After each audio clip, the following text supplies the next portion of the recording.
Hay lợn còn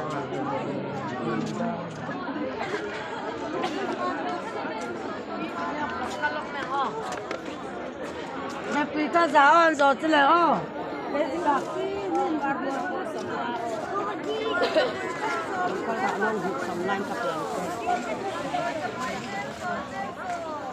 lâu thì sống à hai mà mình lâu phun mày